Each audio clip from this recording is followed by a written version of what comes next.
धन्यवाद सभापति जी। मैं सबसे पहले दाद देना चाहती हूँ इस बिल के टाइमिंग की कि अभी ईद की रौनक बुझी भी नहीं थी और हमारी जड़ों पर एक नया फरमान लाया गया। पहले उत्तर प्रदेश में मुसलमानों को नमाज पढ़ने पर रोक लगाई और फिर सौगात में ये बिल लाया गया। निसार में तेरी गलियों पे है वतन, जहाँ चली है रिवाजो गैर कि कोई ना सर उठाकर चल सके।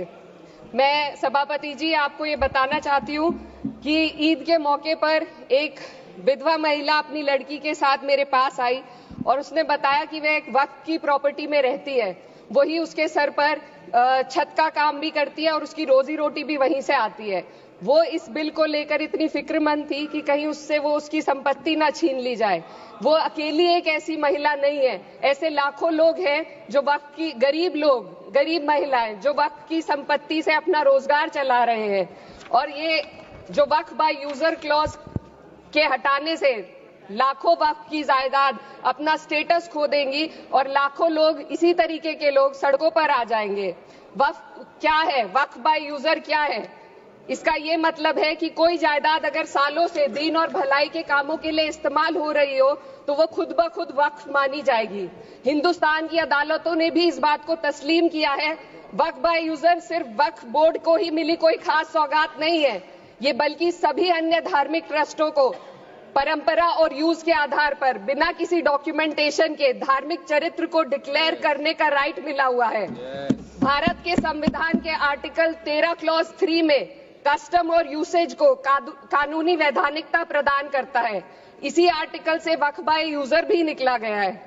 इस बिल के कानून बनने पर वक्फ बोर्ड तो इस प्रोविजन से हाथ धो बैठेगा, लेकिन अन्य धार्मिक ट्रस्टों को यह सुविधा जारी रहेगी।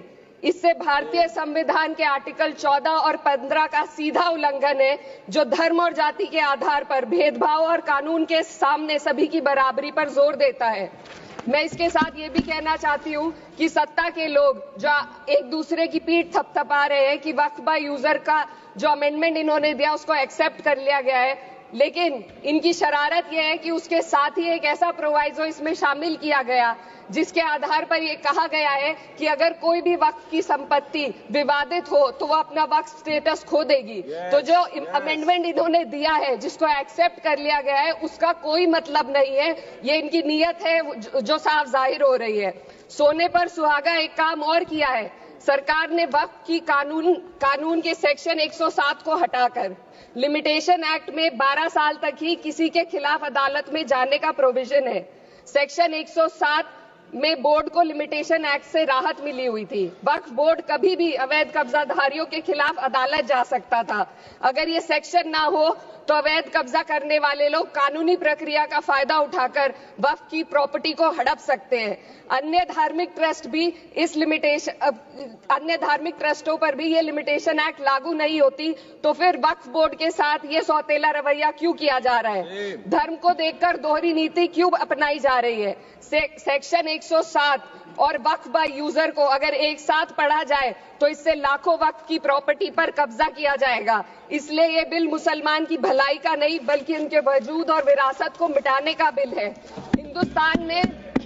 हिंदुस्तान में बहुत सारे धार्मिक ट्रस्ट हैं जिसमें उस खास मजहब के लोग शामिल होते हैं और उसका इंतजाम करते हैं, और ये बात समझ में आने वाली भी है क्योंकि जो व्यक्ति अपने मजहब के रीति रिवाज को जितना अच्छे से समझ सकता है किसी अन्य मजहब का व्यक्ति नहीं समझ सकता।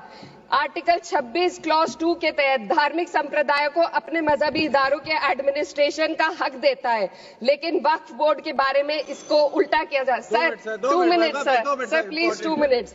सरकार इसे एक सेक्युलर बॉडी मान रही है और इसमें गैर मुस्लिमों को शामिल करने की बात कह रही है। आपके मुंह से सेक्युलरिज्म की बात सुनकर अच्छा लगा, लेकिन अगले ही पल ये भ्रम टूट जाता है क्योंकि आपको सिर्फ दान देने के लिए प्रैक्टिसिंग मुस्लिम का आपने क्लॉज डाला है, लेकिन बोर्ड में बैठने के लिए मुस्लिम होने की कोई आपकी क्लॉज नहीं है। तो इससे आपकी जो दोहरी नीति है वो साफ जाहिर होती है।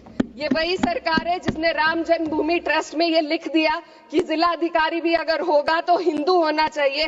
कोई मुझे बताए कि वहां पर सेक्युलरिज्म का रस क्यों नहीं घोला गया? सर आखिर में मैं अपनी बात को खत्म करने से पहले महिलाओं का मुद्दा बार बार उठाया जा रहा है। सरकार का कहना है कि बोर्ड में मुस्लिम महिलाओं को रिप्रेजेंटेशन देंगे। इस कानून से पहले भी मुस्लिम महिलाएं बोर्ड में मेंबर रह चुकी हैं और मिनिमम 2 का प्रोविजन था, उससे ज्यादा भी हो सकती थी। सर, मैं ये कहना चाहती हूँ कि सरकार ने महिलाओं के लिए ऐसा कौन सा नया काम किया जिसका ढिंडोरा सरकार का हर सदस्य पीट रहा है। इस बात की तायीद अगर आपकी तरफ से कोई मुस्लिम महिला करती तो हम उसका यकीन भी करते, लेकिन अफसोस आपकी इतनी लंबी कतार में एक भी मुस्लिम महिला नजर नहीं आती है। महिला नहीं है, एक महिला। सर, मैं खुद एक मुस्लिम महिला हूँ, मैं सिर्फ सर मैं माइनॉरिटी महिला हूँ। इस सदन में हम सिर्फ 2 महिलाएं हैं और उस नाते से मैं ये बात कहना चाहती हूँ कि इस बिल के माध्यम से मुस्लिम महिलाओं को कुछ नहीं मिल रहा है, ये हमें कुछ नहीं देना चाहते, सिर्फ टोकनिज्म हमारे नाम पर बनाकर एक नैरेटिव मीडिया में चलाना चाहते हैं। तो ये बिल मुसलमान की भलाई का नहीं, उनकी पहचान को मिटाने का है। सर, अंत में मैं बस यही कहना चाहती हूँ कि कागजों की कैद में बस नाम रह जाएंगे, वो जो हमारे थे सिर्फ दावे में रह जाएंगे। इस बिल के द्वारा मीठी ईद के जायके को कड़वा करना, यही असली सौगाते मोदी था। बहुत बहुत